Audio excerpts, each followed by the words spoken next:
Hello, everyone. This is Nick from Suicidal Angels. We're a thrash metal band from Athens, from Greece. We are about to release our 8th studio album called Profane Prayer. And in a couple of days, we are ready to hit the road, starting from Europe, the first European tour for this album. Afterwards, we go to United Kingdom, Spain, and Portugal, and the whole booking process for the concerts is taking place. So we hope that we can visit other markets as well in the future. We had some plans for 2020 to come over to Australia, but unfortunately, due to the COVID situation, we couldn't make it. Thank you very much for having us here on this podcast, on this interview, on this whatever. Just, I'm here, throw me your stuff, and let's have some fun. Beautiful. Nick, thanks for joining us, mate. That was a very comprehensive intro. Thank you. No problem. So, Suicidal Angels released your 8th studio album, as you say, Profane Prayer, on March the 1st. Like, she's not far away now, mate. How are the nerves?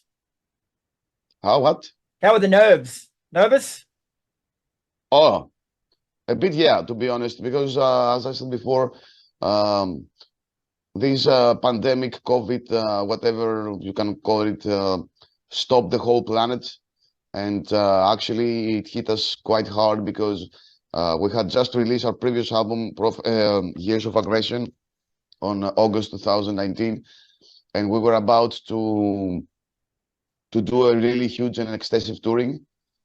As I said before, we were even planning to come over to Australia, and we're even planning to go over to the USA and Canada, markets that we never visited before.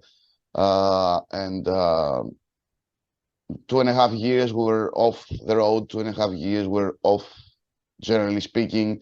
And then we tried to do some small tours, mostly in Europe and Latin America, to promote the Years of Aggression album, and gradually and slowly come back to the reality of the after COVID situation. And it took some time, longer than usual, to release a new album, but it was because of the situation. And now we're quite anxious, nervous, but also excited with this release, and we really hope to get back on the road and to the life that we used to have. Very good. So can you tell us a bit more about Profane Prayer from a musical point of view, and what you were going for with the album? With every album, we try to do something that I have said a lot of times in previous interviews, and this is something that identifies us as a band. It's like with every album, we're trying to evolve, we're trying to move on, we're trying to make a step forward on our music. We try to combine different elements. We try to deliver some different kind of music, but of course in the borders of thrash metal, and of course in the identity of Suicidal Angels. So on this album, we tried kind of to experiment, if you want to say so, with adding some female vocals on the very last song, and some traditional Greek instrument, which actually, it was an experiment that we didn't know how it was going to work. And in the end of the day, we were in the recording studio, and we're like, okay, let's try this out and let's see how it sounds.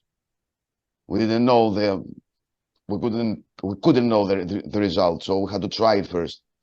And we listened to it, and we said, like, wow, that sounds nice. For example, you know, we don't know, we don't want to stay inside the box, if you want to say so, right? And this is something that so far received really, really good reviews and really, really good comments from the people and the reporters and everyone that had listened to the album. Yeah, very cool.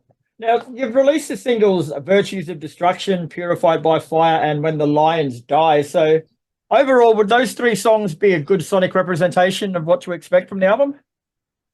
If it was in our hands, we would make more singles and more and more and more. We would throw the whole album as singles, but it's not exactly a representation of the whole album. because on this album we have like 9 songs, which all the 9 of them are how can I say that? There are 9 songs with 9 different personalities. Okay, yep. They are different between them. Of course, they are in the borders of thrash metal. They are in the borders of the identity of Suicidal Angels, but they are totally different between them. And you're quoted as saying, like you sort of touched on this a little bit, but you're quoted as saying that the album is a bit different than the ones you've done in the past. So can you elaborate on that a bit more? Like how's it different? How can I say that? For example, on this album we have 2 long songs, which are like the one is like around 8 minutes, the other is around 9+ minutes, which are like this is not quite typical and usual for a thrash metal album. And for example, you need to pay a lot of attention on the details of these songs, because the line between making a song interesting and making a song boring is very, very thin, especially when we're talking about long songs. Of course, we have songs like Virtues of Destruction, which is like more typical Suicidal, like really fast and really into the face, and also Purified by Fire, it's like that. We have songs like When the Lions Die, which is more melodic. Songs like God of the Insane, which is like with this bass intro that has a more death metal attitude. Generally speaking, it's a combination of elements that makes this album a bit different compared to the previous ones. Wow. Now, you started Suicidal Angels back in 2001 when you were just 16 years old, mate. Like back then, were you planning on making it like a career band, I guess, or were you just sort of having fun back then? Back then was just like, a school project. We were playing with some friends from school. We were playing covers. We were just fooling around, trying, I mean, I couldn't even play exactly, the guitar. I was just taking lessons and stuff like that. It was more like a school project, as I said before, playing covers. But in after school and during school, it was something was knocking me from inside to say, like, okay, try to do something with that, but without knowing where you're gonna end up with. Mm. So it wasn't planned to be like a career band or something. It was just like there was something inside me, like knocking and saying, like, okay, try to do something more. Because I mean, I loved music. I loved playing music. So after school, I met Orpheus, the drummer, around 2003, and the rest is history. We are together 21 years. That's awesome. You can say it like even a marriage. I know my marriage didn't last anywhere near that long, bro. So in a way, like you've done a large chunk of your growing up and your life experiences in the music industry. So what sorts of things have you learned about yourself and your music on that journey? What I learned on myself and on this whole thing and all these years is that you have to be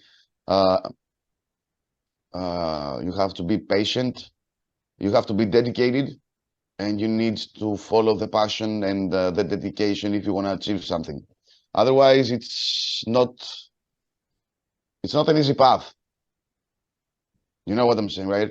It's not an easy path to follow all these years, to be there, to be focused, to be dedicated, to give all your personal time and effort in order to achieve that. So that's what I learned. It's not an easy path to follow. Yeah, cool. But definitely worth the trouble. It would be, mate. It would be. All right, brother. Well, that's all I've got for you tonight, Nick. So the Profane Prayer is out on March the 1st, and I had the pleasure of having to listen to it before the interview, and she's a bloody good album, mate. So well done. Congratulations, and I hope it does well for you. Thank you very much. Hope to come over to Australia sooner or later. Too easy. We'll catch up and drink some beer if you do.